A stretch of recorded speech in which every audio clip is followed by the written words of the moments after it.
Praise Lord. യെശയ്യാ പ്രവാചകന്റെ പുസ്തകം 66-ാം അധ്യായം അതിൻ്റെ 1 മുതൽ 24 വരെയുള്ളതായ വേദവാക്യങ്ങൾ. യഹോവ ഇപ്രകാരം അരുളിച്ചെയ്യുന്നു: സ്വർഗം എൻ്റെ സിംഹാസനവും ഭൂമി എൻ്റെ പാദപീഠവുമാകുന്നു. നിങ്ങൾ എനിക്ക് പണിയുന്ന ആലയം ഏതുവിധം? എൻ്റെ വിശ്രാമസ്ഥലവും ഏത്? എൻ്റെ കൈ ഇതൊക്കെയും ഉണ്ടാക്കി അങ്ങനെയാകുന്നു ഇതൊക്കെയും ഉളവായത് എന്ന് യഹോവ അരുളിച്ചെയ്യുന്നു. എങ്കിലും അനിഷ്ടനും മനസ്സ് തകർന്നവരും എൻ്റെ വചനത്തിങ്കൽ വിറയ്ക്കുന്നവനുമായ മനുഷ്യനെ ഞാൻ കടാക്ഷിക്കും. കാളയെ അറുക്കുകയും മനുഷ്യനെ കൊല്ലുകയും ചെയ്യുന്നവൻ, കുഞ്ഞാടിനെ യാഗം കഴിക്കുകയും നായുടെ കഴുത്തൊടിക്കുകയും ചെയ്യുന്നവൻ, ഭോജനയാഗം കഴിക്കുകയും പന്നിച്ചോര അർപ്പിക്കുകയും ചെയ്യുന്നവൻ, ധൂപം കാണിക്കുകയും മിഥ്യാമൂർത്തിയെ വാഴ്ത്തുകയും ചെയ്യുന്നവൻ, ഇവർ സ്വന്തം വഴികളെ തിരഞ്ഞെടുക്കുകയും അവരുടെ മനസ്സ് മ്ലേച്ഛ വിഗ്രഹങ്ങളെ ഇഷ്ടപ്പെടുകയും ചെയ്യുന്നത് പോലെ ഞാനും അവരെ ഉപദ്രവിക്കുന്നത് തിരഞ്ഞെടുത്ത് അവർ ഭയപ്പെടുന്നത് അവർക്കും വരുത്തും.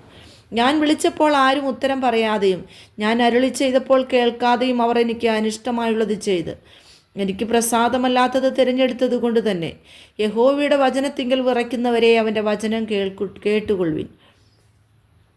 നിങ്ങളെ പകച്ച് എൻ്റെ നാമനിമിത്തം നിങ്ങളെ പുറത്താക്കി കളയുന്ന നിങ്ങളുടെ സഹോദരന്മാർ നിങ്ങളുടെ സന്തോഷം കണ്ട് രസിക്കേണ്ടതിന് യഹോവ തന്നെത്താൻ മഹത്വീകരിക്കട്ടെ എന്ന് പറയുന്നുവല്ലോ. എന്നാൽ അവർ ലജ്ജിച്ചു പോകും. നഗരത്തിൽ നിന്ന് ഒരു മുഴക്കം കേൾക്കുന്നു, മന്ദിരത്തിൽ നിന്ന് ഒരു നാദം കേൾക്കുന്നു. തൻ്റെ ശത്രുക്കളോട് പ്രതിക്രിയ ചെയ്യുന്ന യഹോവയുടെ നാദം തന്നെ.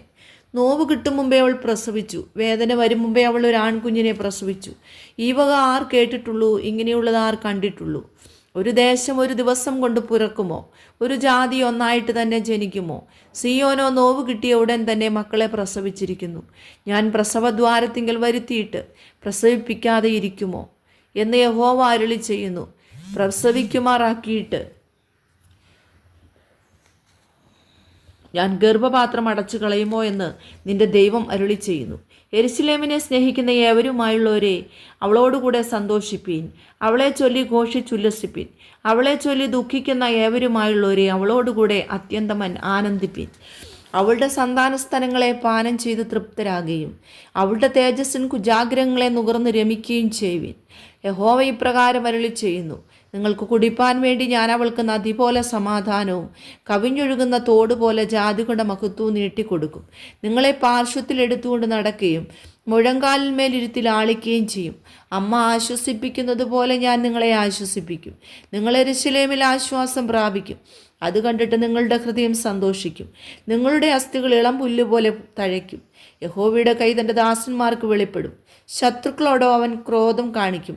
യഹോവ തൻ്റെ കോപത്തെ ഉഗ്രതയോടും തൻ്റെ ശാസനയെ അഗ്നിജ്വാലകളോടും കൂടെ നടത്തുവാൻ അഗ്നിയിൽ പ്രത്യക്ഷമാകും. അവൻ്റെ രഥങ്ങൾ ചുഴലിക്കാറ്റ് പോലെയിരിക്കും.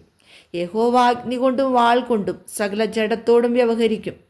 യഹോവയുടെ നിഹതന്മാർ വളരെ ആയിരിക്കും. തോട്ടങ്ങളിൽ പോകേണ്ടതിന് നടുവനെ അനുകരിച്ച് തങ്ങളെ തന്നെ ശുദ്ധീകരിച്ച് വെടിപ്പാക്കുകയും പന്നിയിറച്ചി, അറപ്പ്, ചുണ്ടലി എന്നിവയെ തിന്നുകയും ചെയ്യുന്നവൻ ഒരുപോലെ മുടിഞ്ഞു പോകും എന്ന് യഹോവയുടെ അരുളപ്പാട്. ഞാൻ അവരുടെ പ്രവൃത്തികളെയും വിചാരങ്ങളെയും അറിയുന്നു. ഞാൻ സകല ജാതികളെയും ഭാഷക്കാരെയും ഒന്നിച്ചു കൂട്ടുന്ന കാലം വരുന്നു. അവർ വന്ന് എൻ്റെ മഹത്വം കാണും. ഞാൻ അവരുടെ ഇടയിൽ ഒരു അടയാളം പ്രവർത്തിക്കും. അവരിൽ രക്ഷിക്കപ്പെട്ട ചിലരെ ഞാൻ തർശീശ് വില്ലാളികളായ പൂൽ, ലൂദ് എന്നിവരും തൂബാൽ, യാവാൻ എന്നിവരുമായ ജാതികളുടെ അടുക്കിലേക്കും എൻ്റെ കീർത്തി കേൾക്കുകയും എൻ്റെ മഹത്വം കാണിക്കുകയും ചെയ്തിട്ടില്ലാത്ത ദൂരദ്വീപുകളിലേക്കും അയക്കും. അവർ എൻ്റെ മഹത്വത്തെ ജാതികളുടെ ഇടയിൽ പ്രസ്താവിക്കും.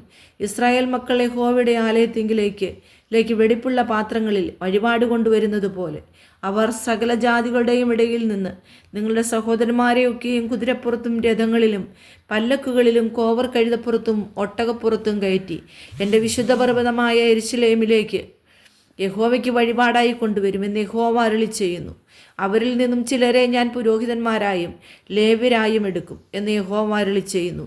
ഞാൻ ഉണ്ടാക്കുന്ന പുതിയ ആകാശവും പുതിയ ഭൂമിയും എൻ്റെ മുമ്പാകെ നിലനിൽക്കുന്നത് പോലെ നിങ്ങളുടെ സന്തതിയും നിങ്ങളുടെ പേരും നിലനിൽക്കും എന്ന് യഹോവയുടെ അരുളപ്പാട്.